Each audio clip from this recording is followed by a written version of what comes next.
Hey yo Kuro lovers. Halo teman-teman, kali ini Kapten Kuro akan mereview manga One Piece chapter 1059 yang sudah rilis belakangan ini. Nah, tentu saja di chapter kita kali ini banyak sekali sesuatu yang sangat amat menarik pastinya. Sorry banget Kapten Kuro baru bisa update videonya sekarang karena banyak sesuatu yang sangat rumit sedang dialami oleh admin guys. So, seperti biasa sebelum kita masuk ke dalam pembahasan kali ini, jangan lupa klik tombol like, komen, dan juga subscribe sebagai bentuk support kalian atas channel ini ke depannya. Kalau sudah, terima kasih banyak. Chapter One Piece 1059 kita kali ini diberi judul Insiden Kapten Koby. Seperti biasa kali ini kita mendapatkan cover story yang masih melanjutkan perjalanan tanpa emosi dari Germa Double Six dan sudah sampai di volume 18. Cover story ini mempunyai judul Gas Halusinasi Sisar. Di sampulnya terlihat Katakuri dan Oven saling menyerang karena terpengaruh oleh gas halusinasi dari sisar clown. Chapter dimulai di sebuah kapal yang terlihat berlayar di lautan dekat Pulau Sphinx, kampung halaman Oyaji Shirohige.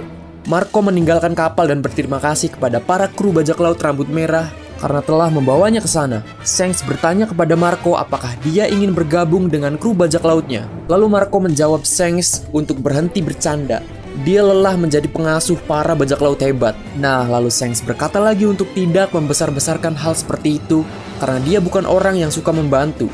Ben Beckman mengatakan padahal Shanks orangnya seperti itu, sementara para kru menertawakan kaptennya. Seluruh anggota kru bajak laut Akagami mengucapkan selamat tinggal pada Marco saat dia terbang menuju Pulau Sphinx. Flashback dimulai terjadi di Wano Kuni pada malam festival api setelah serangan dari Admiral Ryokugyu. Luffy berkata kepada Yamato kenapa dia tidak ikut dengannya untuk menjadi seorang bajak laut. Kemudian dijawab oleh Yamato, "Aku yakin kalian semua juga menyadarinya. Insiden dengan pria hutan itu hanya dapat diatasi berkat haki seseorang yang kuat. Kaido mungkin telah jatuh, tapi akan ada orang yang mengincar negeri Wano Kuni. Aku tidak bisa membiarkannya. Bagaimana aku bisa berpetualang sementara khawatir dengan negeri ini? Aku yakin kita berdua merasakan hal yang sama." Yamato berkata serius kepada Luffy. Dia bahkan mengedipkan mata pada Luffy dengan percaya diri. Luffy menatap Yamato dengan serius tapi dia mengerti apa yang dikatakan Yamato. Jadi dia menerima keputusan Yamato dan meninggalkan Momonosuke dan yang lainnya. Zoro meminta Yamato untuk berhati-hati agar tidak menyakiti perasaan Momo karena dia memiliki rasa kebanggaan yang sangat kuat. Lalu Yamato berkata kepada Zoro kalau dia mengetahuinya. Yamato juga mengatakan bahwa dia akan mencari tujuan pribadi di Wano Kuni untuk lebih memenuhi dirinya sendiri. Sanji menangis atas keputusan Yamato. Kemudian Marco tiba di tempat Luffy dan yang lainnya berada. Marco memberitahu Luffy bahwa kapal yang cocok muncul di dekat Wano Kuni dan dia akan meninggalkan pulau tersebut. Nah, di sini terlihat sedikit ada flashback saat perang di Marineford ketika Marco menyuruh Jinbe untuk membawa Luffy bersamanya setelah kematian Ace. Luffy kemudian berterima kasih kepada Marco karena telah membantunya selama perang di Marineford. Lalu Marco berkata, "Aku yakin Ace akan sangat senang jika dia tahu seberapa jauh kamu telah melangkah." Luffy tersenyum sambil tertawa. Kemudian Marco terbang menjauh dari Wano Kuni dengan satu pesan terakhir untuk Luffy. "Mulai sekarang ini adalah eramu Luffy. Majulah dengan tekad besarmu yoi." Luffy menjawab, "Tentu saja, aku akan melakukannya." Flashback berakhir, kita kembali ke masa sekarang untuk melihat Marco tiba di Pulau Sphinx. Lanjut, kemudian kita menuju ke Pulau Amazon Lily. Bagian dari gunung besar di tengah pulau telah dihancurkan. Glorioso mengatakan ini pertama kalinya pria dapat menyerang pulau dengan begitu dalam dan kerusakannya sangat amat besar. Lalu Hancock berkata bahwa selama dia ada di pulau itu, musuh akan terus datang. Jadi sekarang dia ingin menikah dengan Luffy. Nah, di sini juga ada kilas balik dimulai terjadi selama serangan Marine beberapa minggu yang lalu. Angkatan laut berhasil mendobrak gerbang kota, tetapi warga Kuja melakukan serangan balik. Marine kemudian memerintahkan untuk mengirimkan pasifista yang baru disebut dengan julukan Serapim ke garis depan dan memerintahkan untuk mengaktifkan kamera perekam juga. Wakil Laksamana Yamakaji berkata kalau Hancock belum terlihat. Lalu ada seorang gadis kecil dengan sayap dan api di punggungnya muncul di depan Margaret dan Sweet Pea. Tetapi mereka tidak ingin menyerangnya. Gadis kecil yang memiliki corak mata berbentuk bintang menembakkan laser dengan tangannya seperti pasifista. Kemudian tiba-tiba kapal bajak laut Blackbeard muncul di belakang kapal perang Marine. Gempa laut yang sangat kuat mendorong kapal perang dari jalur Blackbeard ke Amazon Lily. Marine mengatakan para monster Raja Laut akan mengetahui gempa laut ini. Teach mendarat di pulau dengan Katarina Devon dan Vasco Shoot.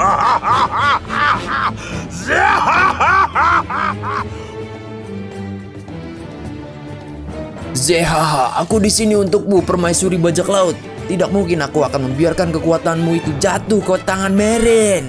Lalu Katarina Devon mengatakan kalau Hancock memiliki wajah yang indah, sehingga dia ingin menjadikan kepala Hancock sebagai harta karunnya. Teach memberitahunya bahwa dia bisa melakukan apapun yang dia inginkan selama dia bisa mendapatkan kekuatan buah iblis dari buah Hancock.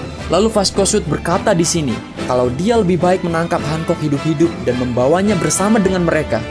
Merin meminta wakil Laksmana Yamakaji untuk memberi mereka perintah untuk menyerang Blackbeard. Tapi Yamakaji mengatakan bahwa mereka harus menunggu izin dari markas besar di dunia baru. Lalu Teach terlihat menyerang dengan kekuatan Gura-Guronomi saat dia menyuruh buah Hancock untuk keluar. Nah, kemudian Koby masuk bersama sekelompok Merin di kota Kuja dan mencoba berunding dengan buah Hancock. Koby berkata, Hancock-san, kami tidak ingin menggunakan kekerasan. Jika kamu ingin ikut dengan kami, aku berjanji kami akan segera pergi dari pulau ini. Marigold dan Sandersonia menyuruh kakaknya untuk menjauh, karena mereka akan mengurus para Merin itu, namun Hancock menuju ke pertempuran dan keluar dari pulau. Hancock berkata, sungguh konyol, aku tidak akan berada di tangan kedua belah pihak. Aku tidak akan tunduk pada siapapun. Lalu para bawahan Teach meminta kebantuan untuk melawan musuh baru yang muncul. Wujudnya anak kecil tapi mereka tidak bisa berbuat apapun terhadapnya. Kemudian terlihat ada ledakan yang disebabkan oleh laser pasifista. Teach berkata, tidak mungkin, rambut putih, kulit coklat, dan sayap hitam. Lalu anak itu tiba di tempat Teach berada. Anak itu juga memiliki api di punggungnya dan membawa pedang besar yang mirip dengan pedang Takanome Mihawk. Anak ini mirip dengan Mihawk saat dia masih kecil yang Oda gambar di SBS. Kemudian dia menyerang Teach, memotong bagian gunung besar menjadi dua bagian. Teach terkejut dengan apa yang terjadi. Bocah ini rupanya pasifista. Apa yang terjadi? Pasifista menyerang Teach lagi, tapi dia menghentikan pedangnya dengan buso haki miliknya. Teach menggunakan kekuatannya untuk menyerap semua yang ada di sekitarnya dengan teknik buah iblisnya yang bernama Black Hole. Kemudian disusul dengan buah Hancock yang menggunakan serangan Slave Arrow untuk mengubah semua musuh di dekatnya menjadi batu, termasuk Helmeppo dan wakil Laksamana Yamakaji. Koby memerintahkan pasifista untuk segera berhenti karena bisa menghancurkan patung batu dengan sinar lasernya. Nah, kemudian di sini buah Hancock hampir menggunakan teknik yang bernama Parfum Fumur, tapi dihentikan oleh seseorang. Di halaman ganda yang mengesankan, kita bisa melihat bahwa Teach menangkap leher buah Hancock di depan bajak laut Kuja dan Koby yang ada di sebelah mereka. Teach menggunakan kekuatan Yami Yami Nomi, jadi buah Hancock tidak bisa menggunakan kekuatan buah iblisnya. Hancock berkata, lepaskan tangan kotormu dariku. Nah, di sini juga terungkap harga bounty baru yang dimiliki oleh sang ratu bajak laut, buah Hancock. Dia mempunyai nilai buruan sebesar 1.659.000.000 berry. Teach tertawa dan berkata, sepertinya mereka memanggilmu permaisuri karena suatu alasan. Oh, kau mengubah semua kru bajak lautku menjadi batu. Di sini juga terungkap nilai bounty baru yang dimiliki oleh si janggut kegelapan, Marshal di Teach Kurohige. Dia mempunyai nilai buruan sebesar 3.996.000.000 berry. Saat Teach mengatakan sesuatu, kita bisa melihat bahkan Katarina Devon dan Vasco Shoot telah berubah menjadi batu. Koby tidak tahu apa yang harus dilakukan dalam situasi ini. Teach berkata kepada Hancock bahwa dia telah dengan sabar menunggu untuk mendapatkan kekuatannya. Hancock mengatakan kepadanya bahwa kekuatannya dibangun di atas kecantikannya sendiri. Jika Teach membunuhnya, mereka yang telah berubah menjadi batu akan tetap dalam keadaan seperti itu. Bahkan pengguna Mero-Mero Nomi berikutnya tidak akan bisa mengembalikannya. Lalu Kurohige berkata di sini, situasi ini sepertinya tidak akan kemana-mana kan, pahlawan Koby? Kau telah membantuku pada saat insiden pelabuhan Rocky. Berkatmu aku bisa mengalahkan Ochoku Wangzi dan menjadi bos dari pulau bajak laut. Koby terdiam sementara Teach melanjutkan perkataannya. Apakah kau benar-benar berpikir jika aku membiarkannya pergi, dia akan menjadi baik dengan membuat semua orang kembali normal? Lalu Koby menjawab, jika dia tidak membuat para prajurit kembali normal, ini akan menjadi masalah yang sangat besar. Lalu Hancock berkata, kalau dia akan melakukannya jika kalian semua meninggalkan pulau. Kemudian Teach terlihat mencekik leher Hancock dengan lebih erat, dan dia berkata, itu bohong. Saat aku melepaskanmu, kau akan mengubah semua orang di sini menjadi batu kan? Dan itu semua akan berakhir. Aku pikir tidak mungkin seorang pria tidak bisa terpengaruh oleh kekuatanmu. Ini situasi yang sangat sulit, jadi kurasa aku harus membunuhmu saja. Kemudian secara tiba-tiba seseorang dengan haki yang sangat kuat muncul di pulau Amazon Lily. Dan orang itu adalah tangan kanan Raja Bajak Laut, sang Raja Kegelapan, Silvers Railing.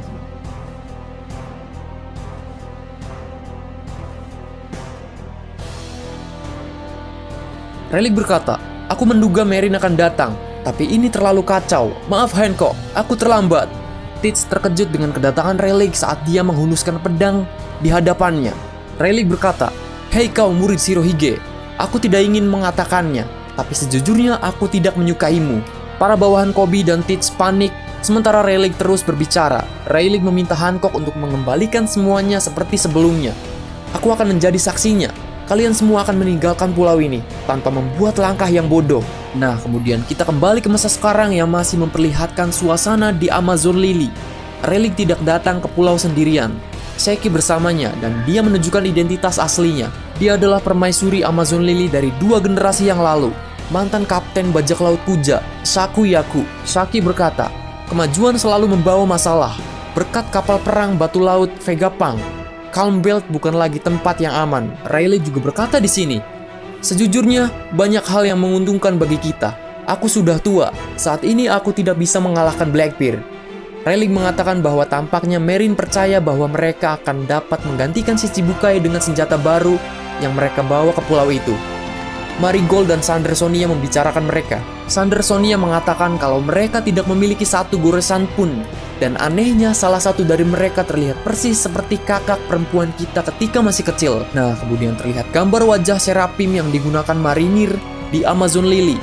Memang wajahnya sama persis dengan wajah buah Hancock saat masih kecil, meski corak matanya berbentuk bintang.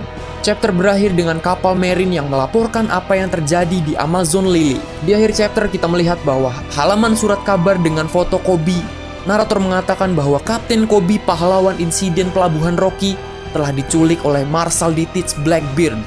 Situasinya saat ini tidak diketahui.